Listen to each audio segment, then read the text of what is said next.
जय हिंद। आप सभी का फिर से स्वागत है फोर कैडेव स्टडीज़ के एक नए एपिसोड में। आज के इस एपिसोड में हम लोग देखने वाले हैं डिस्टी आईएएस के द्वारा जो एनसीईआरटी की पुस्तक में एमसीक्यू बेस्ड क्वेश्चन बनाए गए हैं उसको हम लोग समझ रहे हैं, उसको हम लोग देख रहे हैं। अब तक हम लोग 2 एपिसोड को देख चुके हैं। उसमें हम लोग अभी जैसे कि हिस्ट्री सब्जेक्ट को लेकर चल रहे हैं। हिस्ट्री सब्जेक्ट में अभी 6 से 12 को हम लोग कवर करेंगे। एक एक चैप्टर एक एक क्वेश्चन को हम लोग कवर करने वाले हैं जो डिस्टी आईएएस के द्वारा दी गई है। और सारे के सारे क्वेश्चन जो काफ़ी ज़्यादा इंपॉर्टेंट है, काफ़ी ज़्यादा इंपॉर्टेंट है। इसमें पूरा एनसीईआरटी का जो समग्र सार दिया गया है। ये सेशन जो है, ये सीरीज जो है आपके प्रीवियस पीटी के लिए काफ़ी ज़्यादा इंपॉर्टेंट साबित होगी, है ना। तो इसमें आपको एक भी क्वेश्चन छूटने वाली नहीं है। और आप सबों को पता होगा डिस्टी आईएएस के बारे में और एनसीईआरटी के बारे में, दोनों के दोनों काफ़ी ज़्यादा इंपॉर्टेंट है।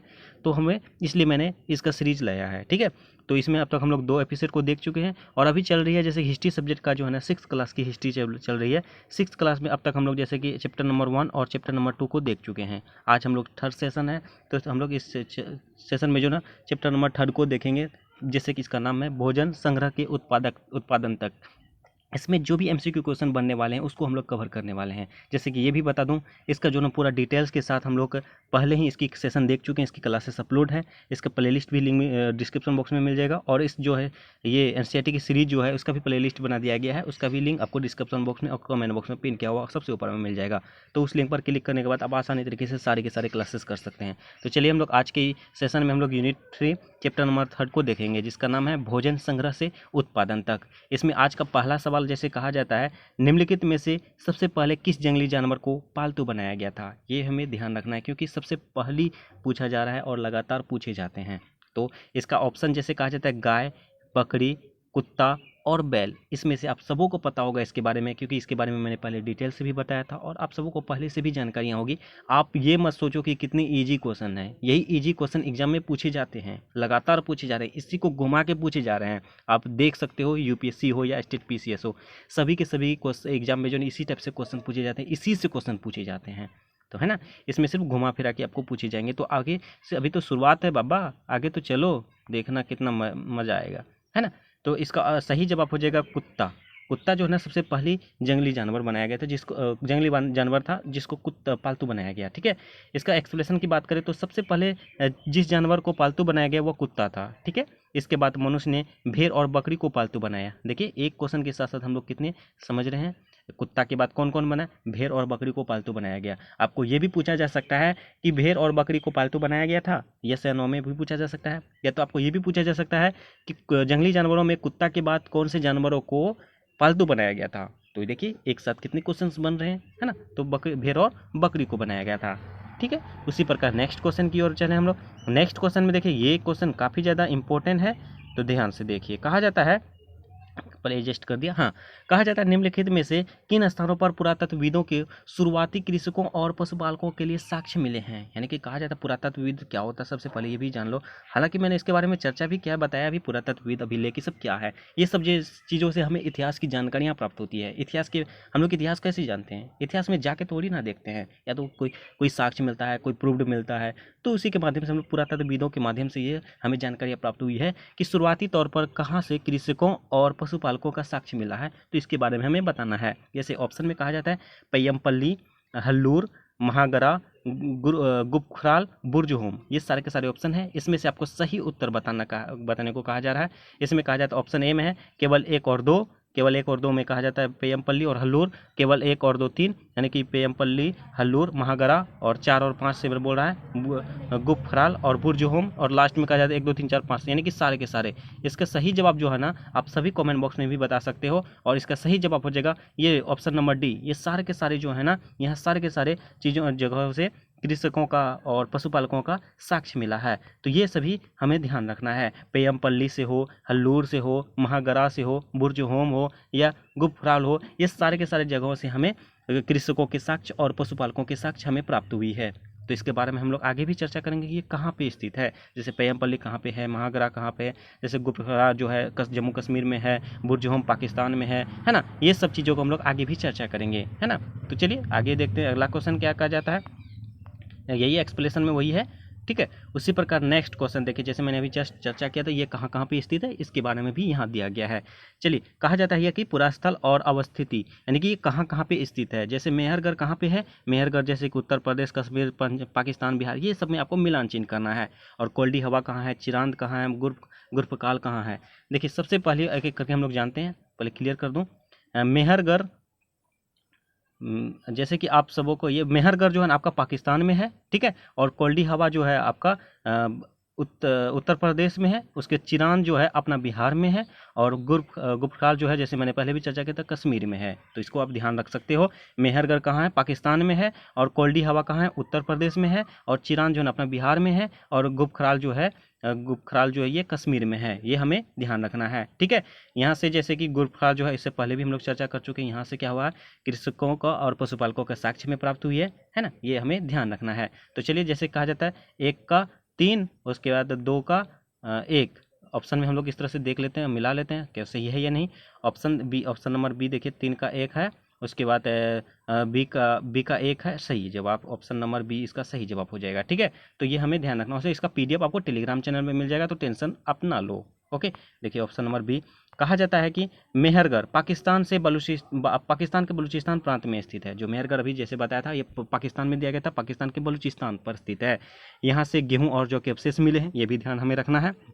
मेहरगढ़ में वहाँ पर पुरातत्व को विभिन्न पुस्तकों के अनेक जानवरों के अवशेष मिले हैं। और इनमें हिरन तथा सुअर जैसे जंगली जानवरों की हड्डियां सबसे निचली प्रस्तर में मिली है। और उसके बाद के स्तरों से भेड़ और बकरियों तथा उसके ऊपर ज़्यादातर मवेशियों की हड्डियां मिली है। इससे लगता है कि ये लोग मवेशी पालन करने लगे थे, है ना। उसी प्रकार कहता है कोल्डी हवा उत्तर प्रदेश के इलाहाबाद जो प्रयागराज में स्थित है, ये जिले में अवस्थित है। यहाँ से चावल और जानवरों की हड्डियाँ के टुकड़े प्राप्त हुए हैं।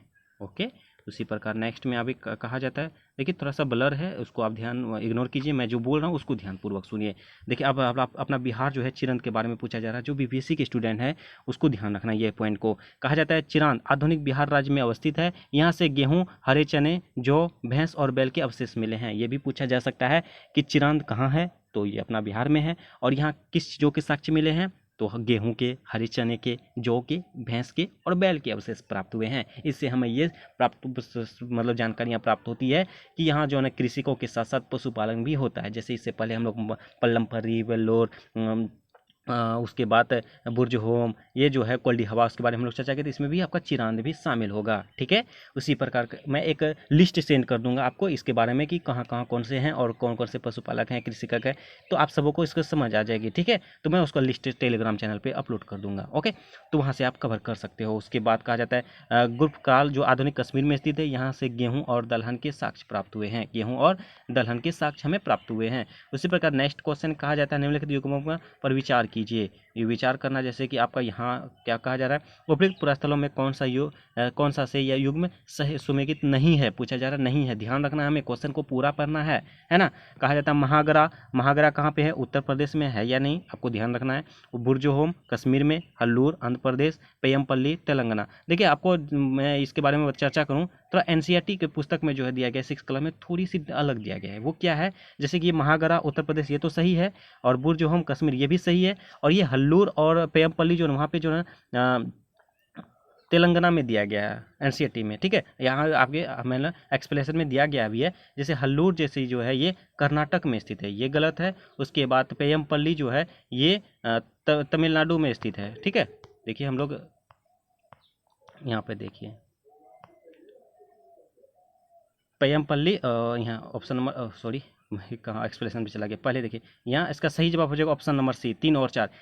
हल्लूर जो है कहाँ पे है, कर्नाटक में स्थित है, ना कि आंध्र प्रदेश में, ध्यान रखना है। और ये महागरा और उत्तर प्रदेश ये सही है, और बुर्ज होम कश्मीर में ये सही है। हम लोग बुर्ज होम अभी चर्चा भी कर चुके हैं। उसी प्रकार हल्लूर जो है ये कर्नाटक में स्थित है, ध्यान रखना है। और पेयमपल्ली जो है ये तमिलनाडु में स्थित है, ये भी गलत है ना। तो ये 3 और 4 इसका सही जवाब हो जाएगा, ओके। और मैंने जैसे अभी बताया था एनसीईआरटी की पुस्तक के बारे में, यहाँ के इसके बारे में क्या लिखा गया, देखिए हल्लूर कर्नाटक तथा पेयमपल्ली तमिलनाडु में स्थित है, परंतु एनसीईआरटी कक्षा 6 में दोनों पुरास्थलों को आंध्र प्रदेश में स्थित बताया है ना। इसको भी हमें ध्यान रखना है, जबकि रियल में क्या है वो है। ओके, हमें ये भी ध्यान रखना है। आपको क्वेश्चन पूछा जाएगा तो आपको यही देना है जो मैंने अभी बताया कि हल्लूर जो है कर्नाटक में है और पेयमपल्ली कहाँ पे है, वो तमिलनाडु में है। ओके, ये हल्लूर और पेयमपल्ली उसके बारे में एनसीईआरटी में तमिलनाडु में बता दिया है। आप गूगल कर लेना, जो सही होगा वो आप समझना, ठीक है। उसी प्रकार नेक्स्ट क्वेश्चन कहा जाता है, पुरातत्वविदों को कुछ पुरास्थलों पर झोपड़ियों और घरों के निशान मिले हैं। बुर्ज-होम पुरास्थल से प्राप्त ऐसे साक्ष्यों के संदर्भ में निम्नलिखित कथनों पर विचार करें। जैसे बुर्ज-होम ये पाकिस्तान में स्थित है ना, तो इसके बारे में जो है बुर्ज-होम के बारे में क्या दिया गया पुरास्थल, इसमें बारे में बताना है। कहा जाता है यहाँ के लोग गड्ढे के नीचे घर बनाते थे। यहाँ के लोग जो है ना गड्ढे के नीचे घर बनाते थे और इन घरों को गर्तावास कहा जाता था। ये पॉइंट आपको ध्यान रखना है। देखिए आपका जो ये क्वेश्चन जो आपको मैं बता रहा हूँ, ये ऑप्शन से भी क्वेश्चन बन सकते हैं। जैसे मैं बार बार रिपीट भी कर रहा हूँ, आप इसको ध्यान से सुनना और ध्यान से देखना। ये मत सोचना कि इसका आंसर जो है केवल 2 है तो उसी को रट ले, ऐसा नहीं है। इसमें आपको क्या कहा जाता है, सही सुमेलित करना है। जैसे यहाँ के लोग गड्ढे के नीचे घर बनाते थे, इन घरों को गर्तावास कहा जाता है। और यहाँ से झोपड़ियों के अंदर और बाहर दोनों स्थानों पर आग जलाने की जगहें मिली है। तो ये आपका सही सुमेलित करना है। केवल 1, केवल 2, 1 और 2 दोनों, ना तो 1 और ना तो 2। इसका सही जवाब आपका आंसर हो जाएगा ऑप्शन नंबर सी, 1 और 2 दोनों के दोनों सही हैं। इसमें कहा जाता है यहाँ के लोग गड्ढे के नीचे घर बनाते थे और इन घरों को क्या कहा जाता है, गर्तावास कहा जाता था। आपको ये भी पूछा जा सकता है कि गर्तावास क्या होता है। देखिए क्वेश्चन किस तरह से बनते हैं, है ना। तो हमें ये ध्यान रखना है, गर्तावास वो होते हैं जो गड्ढे के नीचे घर बनाते हैं। क्लियर, चलिए very good. Okay, next question में कहा जाता है, नेक्स्ट पॉइंट में, यहाँ से झोपड़ियाँ के अंदर और बाहर दोनों स्थानों पर आग जलाने की जगहें मिली हैं। ये कहाँ से मिली है, ये भी क्वेश्चन पूछ जा सकता है। आपका ये आंसर हो जाएगा बुर्ज-होम में। क्लियर, ठीक है। इसी प्रकार आपका ऑप्शन नंबर सी हो जाएगा, है ना। तो एक्सप्लेन भी मैंने कर दिया। उसके बाद नेक्स्ट क्वेश्चन हम लोग देखें। नेक्स्ट क्वेश्चन नंबर 6 थोड़ा ब्लर है, आप इग्नोर कीजिए, मेरी बातों को ध्यानपूर्वक सुनिए। नवपाषाण युग के संदर्भ में निम्नलिखित में से कौन सा कथन सही है। ऑप्शन नंबर ए, इस काल में पूरा पाषाणिक औजारों का प्रयोग और निर्माण पूर्णतः बंद हो गया हो। ये ही सही जवाब है। इसमें ब्लर है इसलिए मैं ज़्यादा नहीं पढ़ पा रहा हूँ, ठीक है। मैं ऐसे PDF भेज दूंगा तो वहाँ पे आप पढ़ लेना। इसका ऑप्शन नंबर ए ही सही है यार, ठीक है। तो ये ऑप्शन नंबर ए सही है। तो हम लोग इसका ब्लर होने के कारण इसको इग्नोर कर रहे हैं। I am really sorry guys, थोड़ा सा हमें भी सपोर्ट कीजिए। और एक निवेदन है, आप सभी देख सकते हो कितनी इंपॉर्टेंट सीरीज चल रही है, कितनी इंपॉर्टेंट है। आप सब जो भी देख रहे हो, आप सभी में से कम एक ग्रुप में अगर शेयर भी कर दोगे ना, तो मेरी जो मेहनत है कामयाब हो जाएगी, सफल हो जाएगी। तो क्या इतनी सी उम्मीद कर सकता हूँ आप सबों से। प्लीज़ आप सभी कम से कम एक ग्रुप में अपने दोस्तों मित्रों को ज़रूर लाएं, ज़रूर सब उसको भी बताएं कि कितनी अच्छी सीरीज चल रही है, कितनी इंपॉर्टेंट है ना। तो आप सभी बस इतना सा सपोर्ट जरूर कीजिए हमें, है ना। चलिए नेक्स्ट क्वेश्चन में कहा जाता है, नवपाषाण काल के लोग कपड़े बुनने लगे थे, ठीक है। ओके, उसके बाद कहता है नवपाषाण काल के कपास उपजाने लगे थे। ओके, इसका क्या कहा जाता है, सही उत्तर चयन कीजिए। इस टाइप से भी क्वेश्चन पूछे जाते हैं, आप सबको पता होगा। कहा जाता है ए तथा आर दोनों सही है तथा आर जो है ए का सही स्पष्टीकरण है। उसके बाद ऑप्शन नंबर बी में कहा जाता है ए तथा आर दोनों सही है परंतु आर ए का स्पष्टीकरण नहीं है। फिर ऑप्शन नंबर सी, ए सही है परंतु आर गलत है। नेक्स्ट में कहता है कि ए गलत है परंतु आर सही है। देखिए इसमें जो है ना, इसका सही जवाब क्या हो जाएगा। पहली बात तो ये आपको ये ध्यान रखना है कि ये दोनों में कौन सही है कौन गलत है, इसके ध्यान रखना है। या दोनों सही है। कहा जाता है नवपाषाण काल के लोग कपड़े बुनने लगे थे, ये भी मैंने बताया था, ये सही है। उसके बाद कहा जाता है नवपाषाण काल में कपास उपजाया जाने लगा था, ये भी सही है। इसका मतलब क्या हो रहा है, ए सही है और आर जो है इसका सही स्पष्टीकरण कर रहा है, इसलिए ऑप्शन नंबर ए इसका सही जवाब हो जाएगा। ओके, तो ये ध्यान रखना है हमें। ओके, उसी प्रकार एक्सप्रेशन में भी वही है। चलो नेक्स्ट क्वेश्चन में क्या कहा जाता है, ध्यान रखना। कहा जाता है मेहरगढ़ निम्नलिखित में से किस दर्रे के निकट स्थित है। मेहरगढ़ जो है निम्नलिखित में से किस दर्रे क्या होता है, जैसे दो पहाड़ हैं, है ना। पहाड़ के बीच जो रास्ता है इसमें स्थित है, इसी को दर्रे कहते हैं, ठीक है। तो उसे ये दर्रे के बीच में है स्थित है कौन, मेहरगढ़। मेहरगढ़ कहाँ पे है, ये कौन से दर्रे में, बोलन दर्रा, गोमल दर्रा, खेबर दर्रा, कराकोरम दर्रा, ये सभी दर्रे हैं। इसमें से एक दर्रा में स्थित है, ये बोलन दर्रा में स्थित है, ठीक है। बोलन दर्रा के निकट में स्थित है क्या, मेहरगढ़, है ना। तो आप सभी मेरे बैकग्राउंड में जो चिड़िया चुड़गुल चुड़गुल कर रहा है उसको इग्नोर कीजिएगा। ओके, थोड़ा प्रकृति का भी आनंद लिया कीजिए। ओके, चलिए बहुत अच्छा। मेहरगढ़ स्थित किरथर पहाड़ियों में स्थित बोलन दर्रे के समीप एक हरा भरा समतल स्थान है। ये वर्तमान पाकिस्तान के बलूचिस्तान प्रांत में स्थित है। यानी मेहरगढ़ कहाँ पे है? ये पाकिस्तान में है। देख ओके। उसी प्रकार ईरान जाने के लिए बुलंद दर्रा एक महत्वपूर्ण मार्ग है। ये भी हमें ध्यान रखना है कि ईरान जाने के लिए कौन से दर्रे का एक महत्वपूर्ण मार्ग है, तो ये बुलंद दर्रा। देखिए नेक्स्ट क्वेश्चन में क्या कहा जाता है, जैसे कहा जाता है मेहरगढ़ से प्राप्त कब्रों में मृतकों के साक्ष्य कुछ रखा भी जाता, सामान भी रखा जाता था। उसका तो मेहरगढ़ के लोगों का मानना था कि मृत्यु के बाद भी जीवन होता है। इसका सही उत्तर बताना है।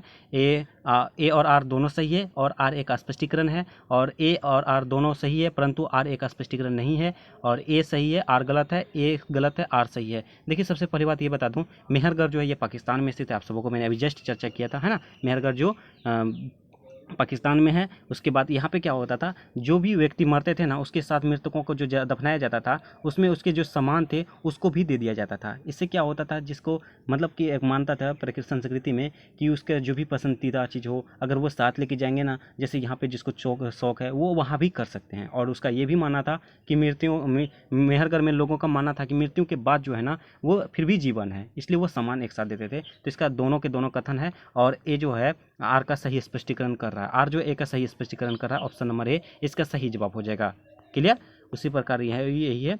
उसके बाद नेक्स्ट क्वेश्चन कहा जाता है कि मेहरगढ़ से प्राप्त एक कब्र में निम्नलिखित में से किस पालतू जानवर को मृतक के साथ दफनाया गया था। यानी कि इसका जो है सही जवाब मतलब ऑप्शन नंबर ए बकरी, कुत्ता, भेड़, मुर्गी। इसमें आप कुत्ता मत कर देना, क्योंकि यहाँ कहा जा रहा है कि दफनाया गया था, ना कि आप पालतू जानवर बोल देना, कुत्ता मार के आ जाना। ऐसा बहुत सारे स्टूडेंट करके आते हैं, अरे पालतू, हाँ हाँ बताया था कुत्ता, तो मार के आ जाता है। इसको ऐसे नहीं करना है ना। पूरा क्वेश्चन पढ़ना है। इसमें कहा जाता है मृतकों के साथ दफनाया जाता है। इसको पहले मैं चर्चा कर चुका हूँ। जैसे कि इसमें जो बकरी के साक्ष्य मिले हैं, जो मृतकों के साथ दफनाया जाता था बकरी के, वहाँ पे अभी भी हड्डी हम लोग को प्राप्त हुई है ना। तो यही बातें हैं। नेक्स्ट क्वेश्चन में कहा जाता है क्वेश्चन नंबर 11 में कि निम्नलिखित पुरास्थलों में कौन सा एक ब्रह्मपुत्र घाटी की एक पहाड़ी पर स्थित है। ब्रह्मपुत्र की घाटी की एक पहाड़ी पर स्थित है मेहरगढ़, हल्लूर, गुपकराल और दाऊजली हेडिंग। तो ये हमें ध्यान रखना है। इसका सही जवाब हो जाएगा क्या, ऑप्शन नंबर डी दाऊजली हेडिंग। ठीक है, दाऊजली हेडिंग, जिसका एक्सप्रेशन भी देख ले हम लोग क्या कहा जाता है। दाऊजली हेडिंग चीन और म्यांमार की ओर जाने वाले रास्ता में ब्रह्मपुत्र घाटी की एक पहाड़ी स्थित है, पहाड़ी पर स्थित है। उसके बाद यहाँ से काष्ठाश्म के औजार और बर्तन भी प्राप्त हुए हैं। काष्ठाश्म उस अति प्राचीन लकड़ी को कहते हैं जो सख्त होकर पत्थर बन गई हो। काष्ठाश्म में क्या होता है, ऐसे प्राचीन लकड़ी जो वो जो है तपते सख्त जो होते होते वो पत्थर बन गया। देखिए लकड़ी जो है पत्थर बन गया, उसी को काष्ठाश्म कहते हैं। यहाँ से मूसल और खरल जैसे उपकरण प्राप्त हुए हैं, जिससे पता चलता है कि यहाँ के लोग भोजन के लिए अनाज उगाते थे।